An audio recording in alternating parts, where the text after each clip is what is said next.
Hello, world. This is Hello Chaos, the podcast about the ups and downs, ins and outs, highlights and low points of entrepreneurship. I am your co-host, Jennifer Oladipo, a.k.a. Jenno. And I am the other co-host, Jennifer Sutton, a.k.a. JJ, or for this guest, is just going to call me Jennifer because I've known him for a while. But in our studio is our guest, Steve Whigham, with the Whigham School. Hello, how you guys doing? Steve. Oh, thank you. I'm so glad to be here. I am glad that you are here. Oh, this is great. When I saw Hello Chaos, I said, that's my world. I should be really That's nice right. here. There you go. So to give some background, Steve and I have known each other literally since 2002. Yeah, it's been that long. Wow. He has been a mentor of mine and a fantastic marketing colleague and peer and cohort. I think we have seen Seen a lot. Seen a lot. Yes. And the ups and downs of marketing landscape, but also working with different founders and entrepreneurs and startups. You've done a bunch of startups on your own. Yes, I have. Been a fractional CMO and COO and CEO on startups. So, tell us the little bit of a journey for you and where are you going? Okay, you go all the way back to BC. It seems that way. Actually, my first entrepreneurial adventure was 2 years after grad school. I worked for Ernst & Young for a while, and then I went to grad school and then came out of that and started working for a company. But then I started my own video production company. And I was done in Augusta, Georgia, back when I was not nearly as white-headed as I am now, a long time ago. And that was kind of fun. I was still a 20-something, starting my own business. I don't know if there are any entrepreneurs listening or watching this that are in that position, but I was full of beans and ready. I think I could conquer the world. I think a lot of people are that way when it comes to entrepreneurship. Kind of have to be. Yeah, you have to have this kind of unbridled optimism. Right. Yeah. If you're a glass half full, it's just entrepreneurship's not for you because the struggle is incredible. Yeah. But we were really successful. And we actually were able to launch two companies, actually, Zion Productions and also American Medical Videos. And we had two of those companies going. I hired some people and got going, and it was great until the bounce check. Mm-hmm. Yeah, I had 4 employees at the time. We were about 2 years into the program. Things were just getting rolling. And I had a client that signed a contract with me for $150,000. And sent me a check through FedEx to make the first payment. It bounced. I was over in London at the time and got news from my secretary that the check we just got bounced. So I called my client back in New Jersey. I said, what's going on? I got to make payroll. So he says, I made your mistake, wrote on the wrong account, sent me another check by FedEx.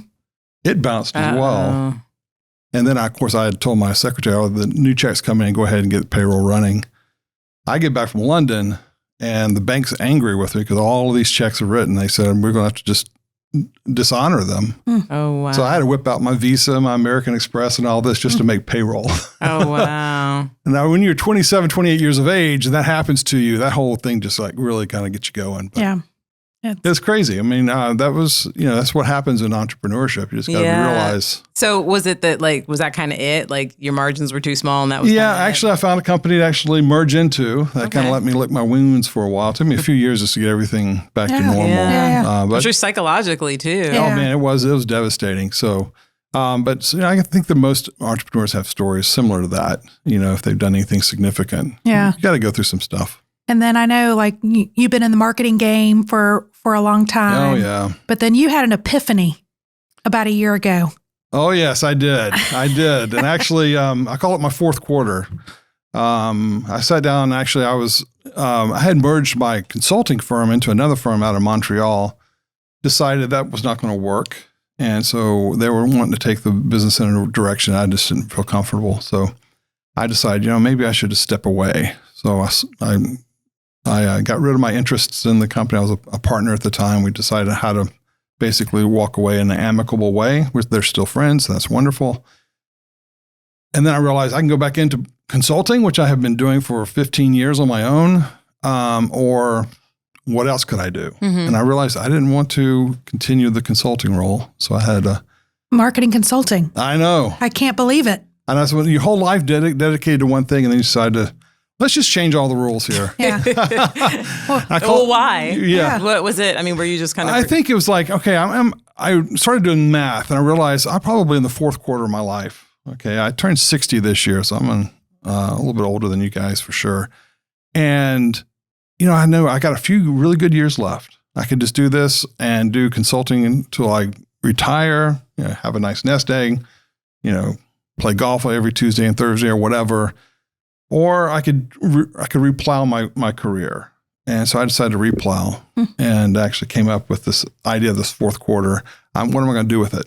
Mm-hmm. I said, I got 15 minutes on the score clock.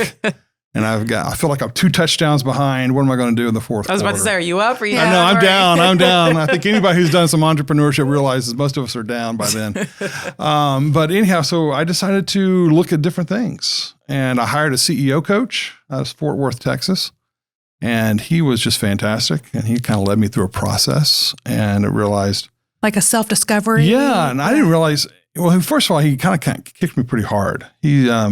When we first started talking, he said, Steve, you got great ideas, but your inside talk track is horrible. He says, you make all your decisions out of fear.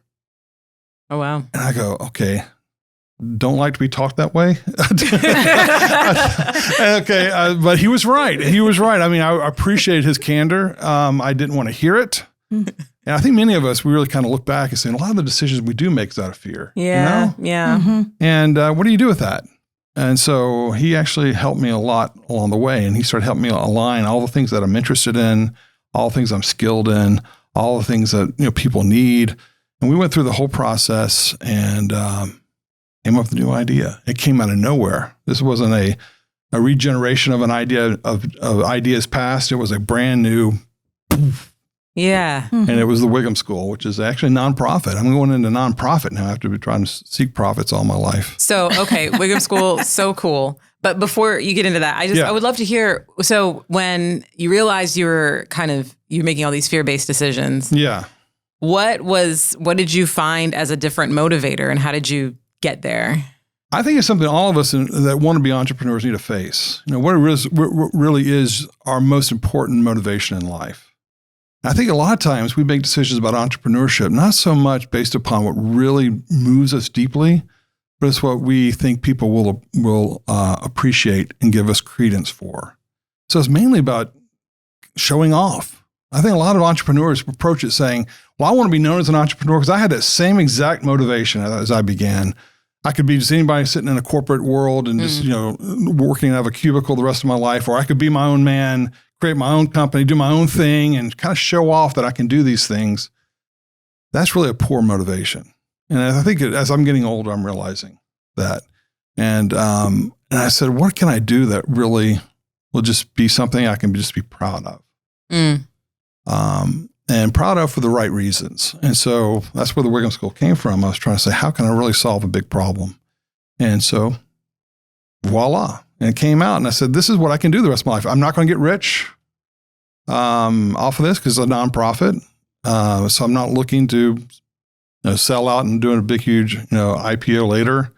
I don't want to do those things. This is something that really comes from a deep, deep place. And I'm happy with it. And I really like it. I like the idea. So what was the big problem you felt like you wanted to solve?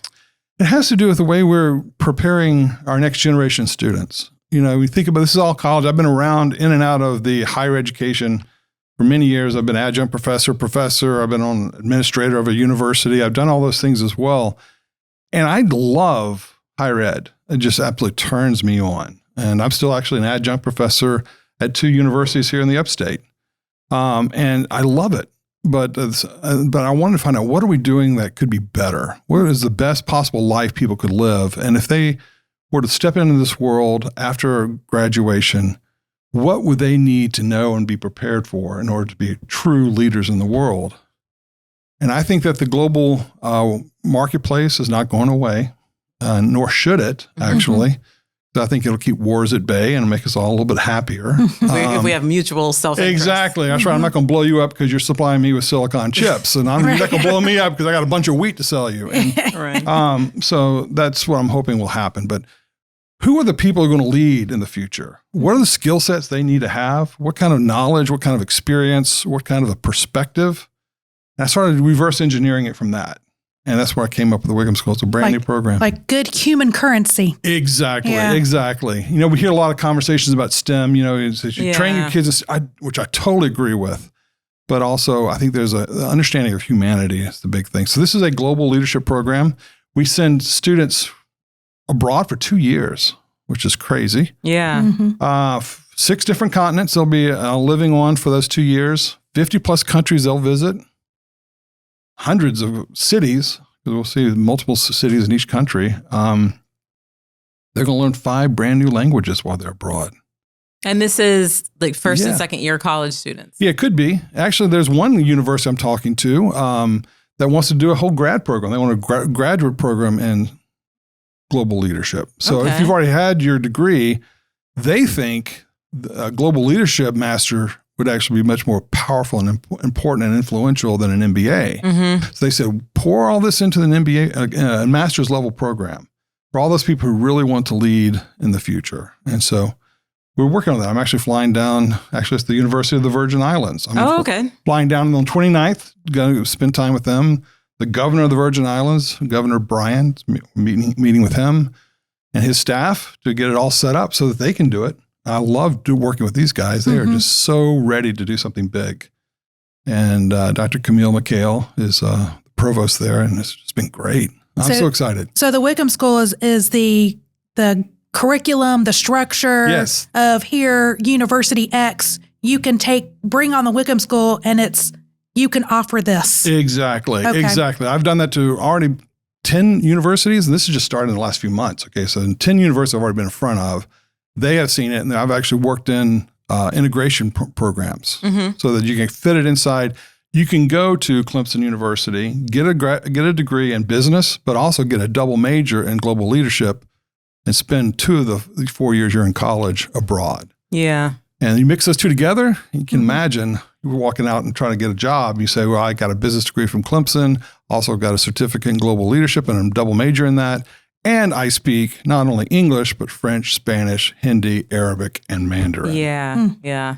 That is so cool. When I was an undergrad, I just had a similar idea. And I was like, well, people study abroad. And I was like, well, I mean, I don't even know what college is like in another country. Right. I get it, So I worked it out to where I worked at a newspaper in Honduras. Oh, okay. And I was, wanted to be a journalist. We didn't have a journalism major. Okay. Just got credit for just sort of I got one teacher to help give me credit for documenting what I was doing. Yes. Keep a diary. And like a Spanish teacher was like, okay, keep a diary in Spanish. Another one was something to do with documenting the work I was doing. But I mean, it was just such a different experience from, I'm so glad I did that. And I mean, study abroad is good. Yeah. But to just go work abroad. And then of course it's Central America. Well, it's the socialization. It's understanding the culture. Exactly. And I was like, the politics, everything. And how does that work? And it was easy to travel in Central America. Yeah. So I just went all over the place on the weekends. And you come back and you're just a richer person. So everything, different. The perspective grows. So different. Yeah, that's huge. That's why I'm so excited about it. And I could talk to you forever on this. And I don't know if you guys go 7 or 8 hours on this program. But just shy of 8. Yeah. Just shy of 8. Okay. But I could talk your ears off on this. But more than anything, I just really think it's really great. This is, really a full liberal arts education. They're learning how to think and all this. They write 90 different articles while they're abroad. Yeah. And that's to share crazy. What you did. Yeah. That's awesome. Actually, I was talking to a CEO of a journalism school just last week, and we were talking about it, and he was getting so excited. He goes, man, we want to throw down with you on this because, I can't imagine the quality of the journalism is going to come out of this. Mm-hmm. Right. And your background in journalism, I know you'll appreciate that. Yeah. I mean, and having that international perspective on everything I've done since then. I mean, I think about it all the time. It still impacts the way I cover environment or business or social issues or even like cultural stuff. So that's like a really huge leap from... Yeah, it's crazy. From being people think I'm insane. Yeah. All right, there you go. Did you... Okay, so like my 2 questions are, did you have to convince yourself that it was okay or that you could do it? And then would love to hear how you just talked to other people about making this kind of a shift. Yeah, this big shift has been I had one friend of mine, he just sold his company for over $100 million. And we'd had lunch the other day. And I was telling him about the Whigham School, and he was just basically, well, how are you going to make all your money? And I said, I'm walking away from that. I want to do this because it's the right thing to do. And I think that's what really gave me the courage, is that I knew this was right. I knew that the students of the future will be so much better for having an experience like this. I said, that's what I wanted to do. I could make a better cup of coffee and start a coffee shop. Yes, I could actually learn how to brew beer and make another brewery, which is great. I'm not against any of that stuff. But that's good. That's good stuff that helps enhance life. This is going to change lives. And that's what really got me excited. And after I had the idea, the thought hit me like just a cold splash of water. Am I the right person for this? Can I pull this off? What did I say? What's that? I said, this is not a leap, because you were like, am I crazy? And I was like, no, this is completely in your ethos. Yeah. And that's where, from that, actually talking to that CEO coach, I never would have gotten there. I never would have allowed myself to make that leap. It took somebody outside. So if anybody's really wondering what they should do about, deciding on a project, get with somebody who's been there and talk to them. That was one of the biggest things that ever happened to me, was just spending time with the CEO coach. Yeah. And investing in yourself. Yeah. I felt stupid doing it. I said, I should be able to figure this out. But man, sometimes you have to have that outsider perspective. Yeah, we are so dishonest with ourselves. Yeah. And so if an entrepreneur is listening to me, make sure you understand that you're probably dishonest with yourself and you don't even realize it. Yeah. And you bake this whole narrative around it as if you've rationalized it through.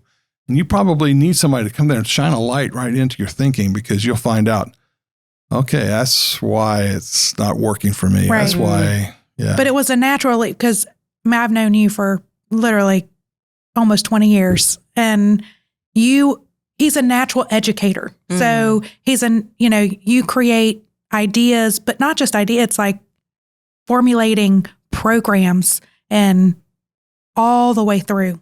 But it's the education part that born educator, born academic.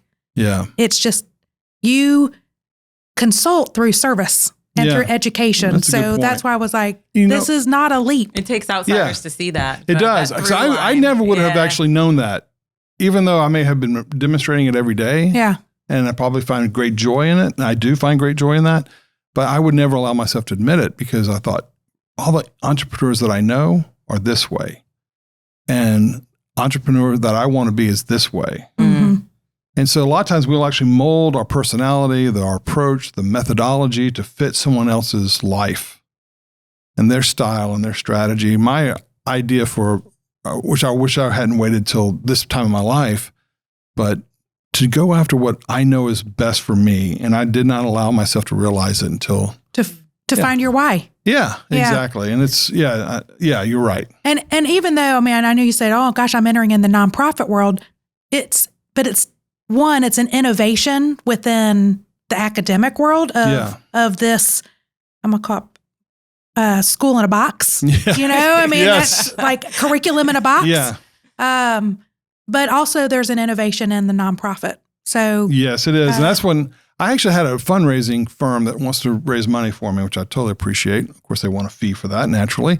But they said, this is going to be easy, because what you're talking about is not just building another library on another campus, which they raise money for those kinds of things. Yeah. It's not just adding a certain type of a program, into already an existing educational system. You're changing the fundamental fabric of education. Yeah. And I think that a lot of people get excited about it. When I talk to people who've been in the industry long enough, they're all saying, this is revolutionary.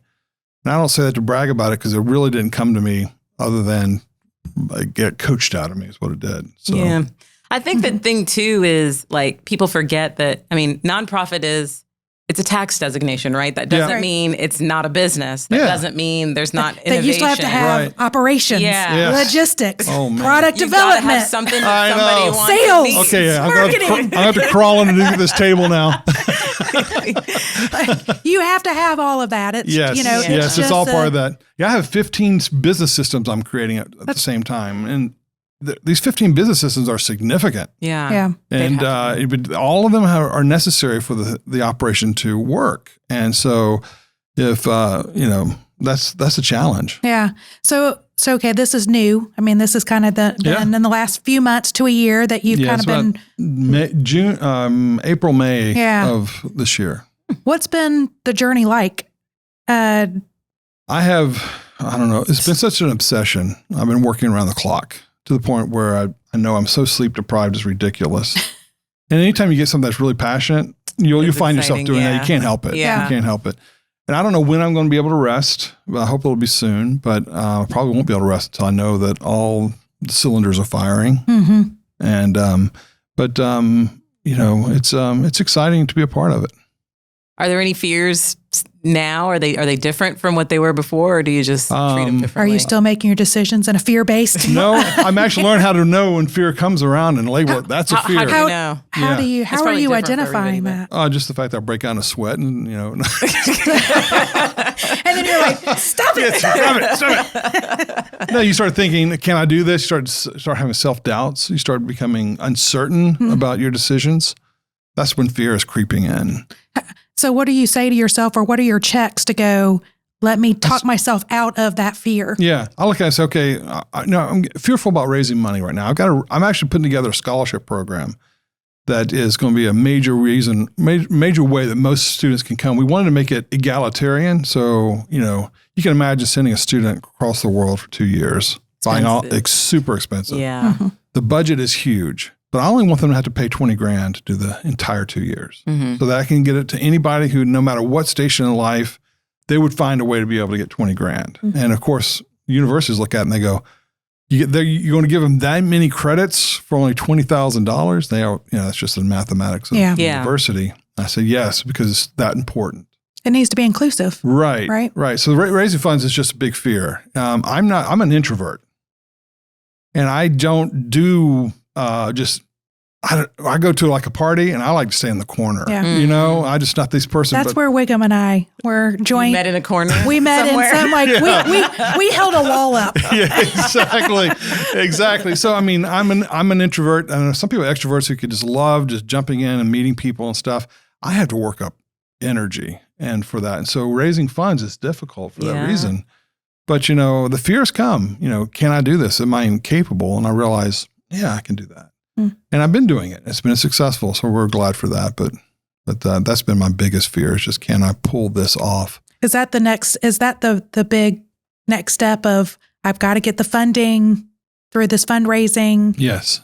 Because it sounds like you've gotten the pool of schools. Yeah, well, that's really kind of actually, if you look at the priority list, the schools were like B or C level priority. Okay. But it just like bloomed on its own.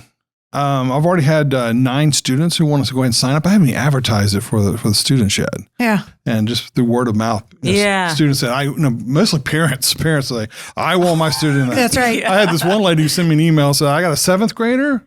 And I said, when she graduates, I want her to go to your school. And I said, great, let's talk in 5 years. Yeah. I got one who's like a decade away, but I was like looking at that website. Know. Like, I would send all my kids through it if I could. That's right. Yes. Yeah. So is the goal, you want to have students starting this curriculum August of 2023, right? That is best possible scenario. Okay. And all depends upon fundraising. Okay. And so my fundraisers are saying, don't sweat it, even though I'm sweating it. Yeah. But they think it can happen. If that happens, we got all the other systems and processes moving. Will come. Yeah. So we got, we're managing all those through, and it's going great. But just if we can get the money in place, then this is going to happen. Wow. And I'm hoping, this is why I wanted to be a nonprofit. I don't want to sit there and hold on to this. This is not IP for me, intellectual property. Mm-hmm. I am trying to give it to all universities and colleges so we change fundamentally how we prepare our students for the future. And I think this is really kind of cool. Yeah. We're moving toward online education, all this stuff, because it's so efficient. But this is all about authentic learning communities. And I think kids really need that. Yeah. especially at this time where they can debate ideas. I think adults need that. Yeah, I think all of us do. Yeah. Is there an adult learning track? Exactly. I need to get a PhD program. I was going to say there's one PhD or two that I've seen. One I think it's actually called like the PhD of the Americas or something like that. And that's a travel. And then there's like another one that's like the globe. Oh gosh, it's like the Nomad PhD or the Global PhD program or something. But it's a similar idea. Yep. There are several that are traveling around. And then with young people, there's like world schooling, but that's like a homeschool sort of thing. There are quite a few out there. I haven't yet to find anybody that's doing it quite as comprehensively. No, not right. Because you have like 5 factors? 5 different study areas. Yeah. They're going to learn world history. So when they're in France, and they got 15 weeks in France to learn the French language, they're going to study the history of Western Europe while they're there on the boots on the ground. They're going to learn about sociology. They're going to learn about politics. They're going to learn about economics. They're going to learn about culture. They're going to learn about comparative religions. And you add all that up, and that gives you a pretty full scope of what her human experience is in Western Europe. And then we're going to take them down to Uruguay, and they're going to learn Spanish, do the same thing, world history, sociology, all these things. And how many students we know today in the United States who know anything about South American history? Yeah, hardly. I know. And then they spend 15 weeks down there to learn all this. I think it's going to be very helpful. Yeah. And the same subjects from different perspectives and embedded in different cultures. Right. That would be so interesting. Yeah. Can you imagine coming back with a comparative economics, just understanding how everybody's thinking about how they can benefit and grow wealth in their countries. Then they'll do it in India. Then they'll go to China. Then they'll go to It really does Egypt. create kind of a globalization mindset, which helps our country. That's it. That's what I think. I think we're going to be better off as a country if we have people in our culture who are those kind of leaders. And so that's what's really exciting about it. Mm-hmm. And what's really kind of cool at the very end, the last 15-week session is in the United States. And then they're going to look at the history of the United States, sociology, economics, culture, religion, and they all be able to look at that through the lens of 5 other parts of the world. That's fascinating. So now they can look at our experience and say, what can we learn from what we learned in France and South America and in India and all these other places, bring all that information back and be able to have a true comparative analysis. And the cherry on top is that while they're in the United States at the very end, they write a grand life strategy. It's like a business plan for your life. Oh, wow. So few students ever have that experience. No. Even at our universities that are very good, they don't ever give them that opportunity. But we're going to have them sit down and do what is necessary for them to understand, where do I want my life to go and how do I get there? Yeah. I love it. So when you're building a leadership team for something like this, what are you thinking about, who's your first hire? Well, and also the board, right? Like, as you're building your board, right. Who have you found that you need around you to make this thing work? I need people a whole lot smarter than I am. First of all, the board, we're holding it to a minimalistic board until we actually get things moving and we see money coming in. We'll build the board based upon those who have showed a lot of interest along the way. And I actually learned that from an old CEO. Says, don't put your board in place right away. Get yourself going so you can see who really can help you. Now, a lot of times we get real quick and start Uncle Jed and all these other people come on my board, and they don't do anything. They don't bring anything to the party. Yeah. So I'm waiting to see what happens. And so the board will come, months into the first year, and then we'll knock it down and lock it down so it'd be really, really powerful. So that's it. I need to hire 12 people. And so they're all right now. I'm working that through with actually another academic who's been in academia for 25 years, helping me figure that out. Tom, a question for you. So you are a serial entrepreneur by heart, and that it's hard to get out of that sometimes. Yep. So here you're going into this journey, and it's a different passion project. I mean, it's a different why for you. Mm-hmm. Where do you see your role inside of this? Are you trying to be more the visionary, or do you find, I might hire somebody to be more of that CEO, and you're going to perform a task? You get to travel around with the kids. Yeah. Are you going to perform like a task role? I don't think I will. And the reason why is I think I'd get worn out. We need some young blood. I think it's going to traverse the world. I think I would go with the first cohort, which is a group of students. The first batch I'm going out, I'll go out with them just to make sure We learn everything we need to learn and get better at what we do. But after that, I really want to turn the reins over. I want to make sure be able to empower the right team to continue doing this. And I hope I have hundreds of students out there at any given time in the future. We'll start off small, learn, and we'll scale it. But I think that it's going to require people with much better skills than me when it comes to maintaining and managing. And so, I think I will probably stay as just kind of the person who constantly keeps the funds rolling in from giving. So that's probably where I'll find my place. Yeah. Fascinating. Yeah. Yeah. So that is super. That's it. That's it. That's all I'm doing. Yeah. This little I'm sorry to dump on that, but world changing. No, it's because we always talk about of entrepreneurs, and it's like we start this company and they start this brand. It's like, where do I find my place? I know. We've seen entrepreneurs hire a CEO and they kind of step back as maybe, I'm just let me do these tasks. We've had others that are, CEOs that are in the business and they're working to try to get out of the business to be on the business, not in the business. Yeah, the whole E-Myth thing. That's where I'm deciding, because I made that mistake several times where I just wouldn't get out of the business. Yeah. And I think I stalled the business and actually held it back. Yeah. And I did that for my consulting business all the time. I did all the work. I could not find a way of actually scaling because I thought I was the only one that could actually do the work. And I never figured out the relief valves and the redundancies. I needed all that. I needed the systems to work, whether I was running it or not. Yeah. And I made the mistake. So that's one thing. If you're an entrepreneur, easy trap to fall into is to just wrap the business completely around you. Right. And it's hard. It'll never grow. Yeah. And you've seen that happen. I've seen that. Yeah. I've been working towards that for the last 2-3 years of on Brightco of how do I get out of the weeds and develop the systems, the workflows, the processes so other people can do it. It's with my style and my my uniqueness, but other people have to execute it. Yeah. And that's been a hard lesson. It's a hard lesson. It's a hard lesson to trust. It is tough. It is tough. It is not easy. Yeah. Yeah. So that's kind of what I'm hoping to do. And I think I will end up my career as an entrepreneur and by doing this, and I'll be totally happy. Yeah. Awesome. But it's in a different way. I'm not going to sit there and be able to brag about selling my company for $100 million, but who knows? I mean, the way education is. Yeah. That's all right. That's okay. I'm happy. Okay. But is that really a brag point of like you develop something unique and special? And I help some people that could change the whole generation. And that's what I'm interested in. That's right. Yeah. That's your why. That's my why. It's a good why. I'll take it. It's a great one. The Whigham School. The Whigham why. The Whigham why. That's Whigham right. why. There we go.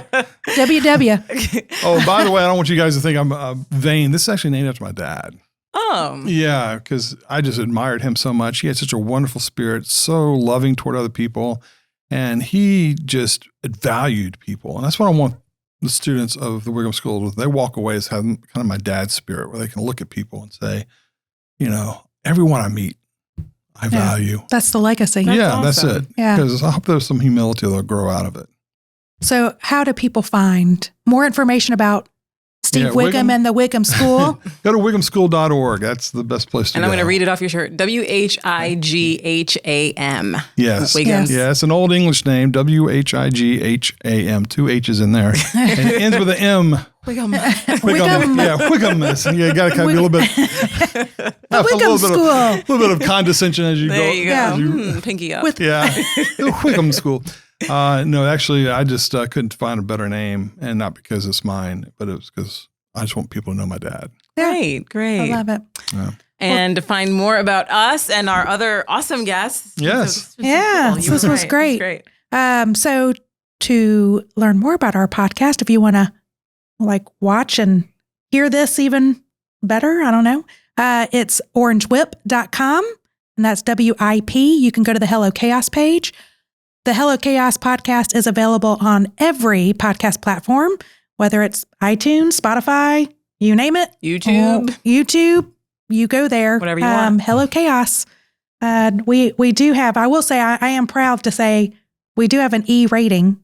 on that's iTunes. right. We're rated. This was such a clean podcast I know. today, Steve. Whigham, way to keep it clean. All right. I appreciate it. But yeah, we were like, we have an E rating on iTunes. Yeah, I just noticed that. We're rated explicit. It's for extra Extra special. Okay. Extra special. Sorry, I didn't throw out all the profanity. It's mostly okay.